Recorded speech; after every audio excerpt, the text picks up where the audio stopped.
gue nemu satu narasi yang cukup menarik. Katanya, ada satu amalan yang bisa ngubah takdir lo. Dari gelap ke terang.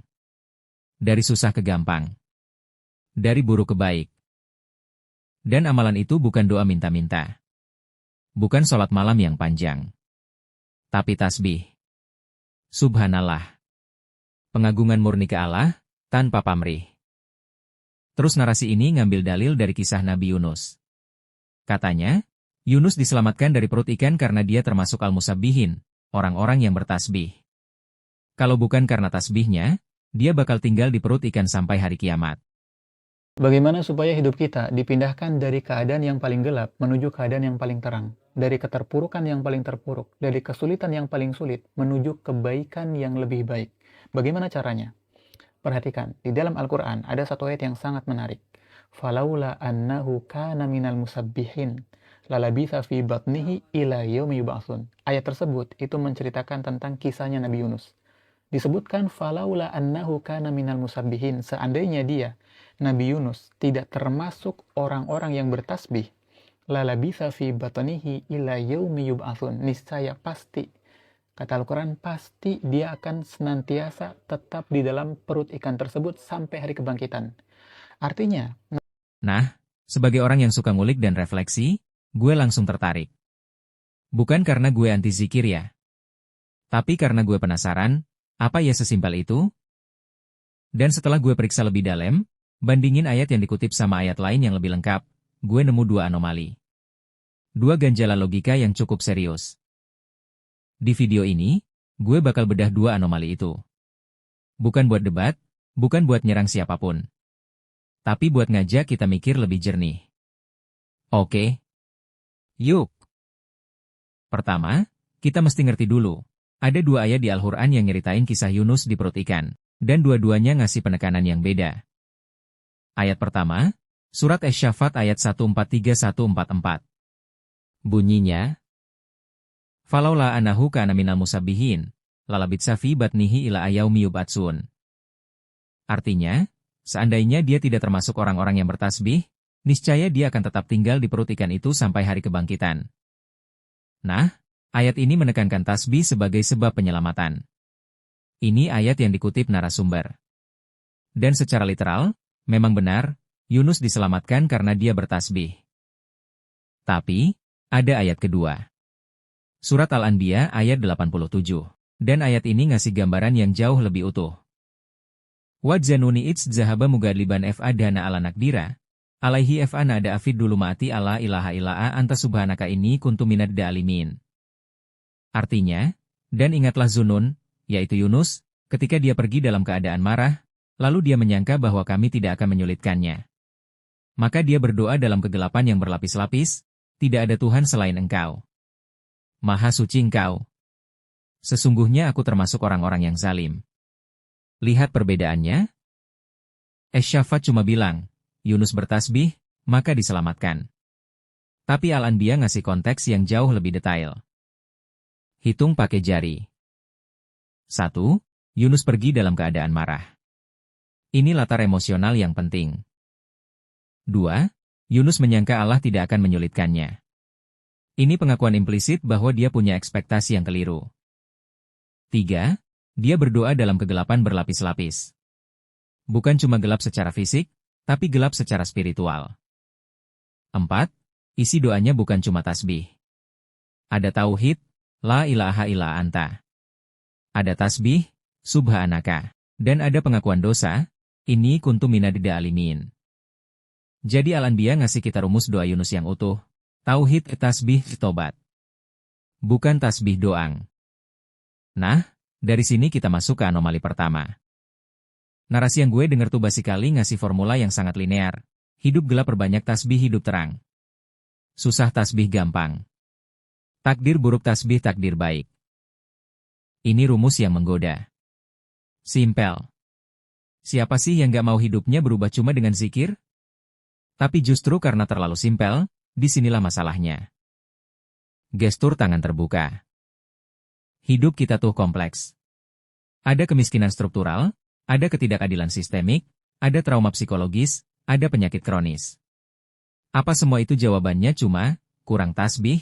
Kalau ada orang yang depresi klinis, lalu lo bilang, udah, kurang tasbih aja.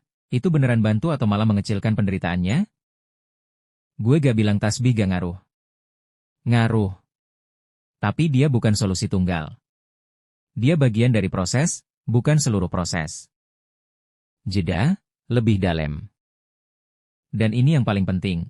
Nabi Yunus sendiri gak cuma bertasbih lalu beres. Coba lihat lagi Al-Anbiya 87. Sebelum dia bertasbih, dia sadar dulu bahwa dia punya masalah. Dia ngakuin, ini kuntu minad da'alimin, aku termasuk orang zalim. Ini pengakuan. Ini tobat. Ini titik balik kesadaran. Dan setelah keluar dari perut ikan, Yunus gak cuma duduk bertasbih. Dia balik ke kaumnya dan melanjutkan misi dakwah ke lebih dari 100.000 orang. Ada aksi nyata. Ada tanggung jawab. Jadi rumus Yunus yang sebenarnya itu, kesadaran akan kesalahan tauhid tasbih tobat aksi nyata. Bukan cuma tasbih doang. Kalau kita promosiin tasbih sebagai solusi tunggal, kita secara gak sadar udah memotong proses Yunus. Kita ambil satu elemen, tasbih, dan mengabaikan elemen lain yang sama pentingnya, kesadaran diri, pengakuan dosa, dan aksi setelahnya. Yunus diselamatkan dari kegelapan yang paling gelap. Itu dikarenakan Nabi Yunus itu senantiasa membaca at-tasbih, membaca tasbih. Tasbih ini dalam Al-Quran itu sangat istimewa. Bahkan ketika disebutkan zikir dengan tasbih, keduanya dipisahkan. Tasbih itu lebih khusus daripada zikir. Karena dalam tasbih itu tidak ada permintaan apapun kepada Allah. Tidak ada doa, tidak ada unsur apapun. Di dalam tasbih hanya satu unsurnya, yaitu ta'zim lillah. Hanya mengagungkan Allah, mensucikan Allah, membesarkan Allah. Kita tidak ada permintaan apapun.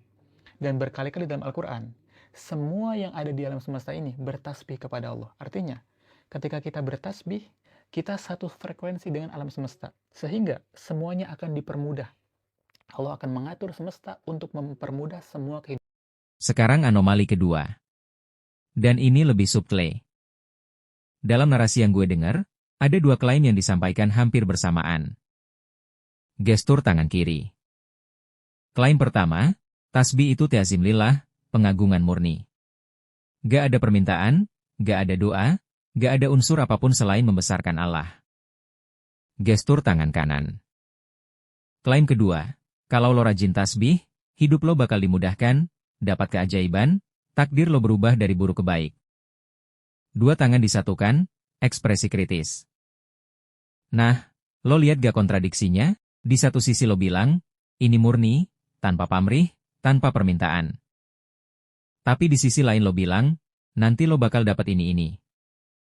Gue tanya, kalau ada orang yang bertasbih dengan tujuan mubah takdirnya, apakah dia beneran sedang ta'zim lillah tanpa pamrih? Atau dia lagi transaksi dengan bahasa yang dimurni-murnikan? Jeda, biar ngena. Ini paradoks internal. Lo gak bisa bilang, jangan minta apa-apa, sambil ngejanjiin, nanti lo bakal dapat ini. Dua statement ini gak bisa hidup barengan tanpa konflik logika. Gue ngerti sih, mungkin niatnya baik, mungkin ini strategi dakwah, udah deh, tasbih aja, nanti hidup lo enak. Ini cara umum buat memotivasi orang. Tapi secara reflektif, ini jomplang. Dan lebih bahaya lagi, ini bisa jadi bumerang psikologis. Tatap kamera lebih intens. Bayangin ada orang yang udah bertahun-tahun rajin bertasbih. Tapi hidupnya masih susah. Masih sakit. Masih belum berubah. Terus dia dengar narasi kayak gini. Apa yang terjadi di kepalanya? Bisa jadi dia malah menyalahkan diri sendiri. Oh, mungkin tasbih gue kurang murni. Mungkin gue masih ada pamrih. Mungkin iman gue kurang. Atau lebih parah, dia jadi kecewa sama Allah. Kok gue udah tasbih tapi hidup gue gak berubah? Jangan-jangan janji ini bohong. Padahal masalahnya bukan di tasbihnya. Masalahnya di bingkai narasi yang menjanjikan hasil duniawi dari amalan spiritual. Jeda. Dan lihat lagi doa Yunus di Al-Anbiya 87. Dia gak bilang, ya Allah, keluarin gue dari perut ikan, nanti gue bakal tambah rajin tasbih. Bukan. Dia bilang, ini kuntu minad da'alimin. Aku orang zalim. Titik. Gak ada negosiasi. Gak ada iming-iming. Murni pengakuan dan pengagungan. Itu bedanya. Yunus gak bertasbih biar diselamatkan. Dia bertasbih karena dia sadar siapa dirinya dan siapa Tuhannya. Keselamatan itu akibat, bukan tujuan.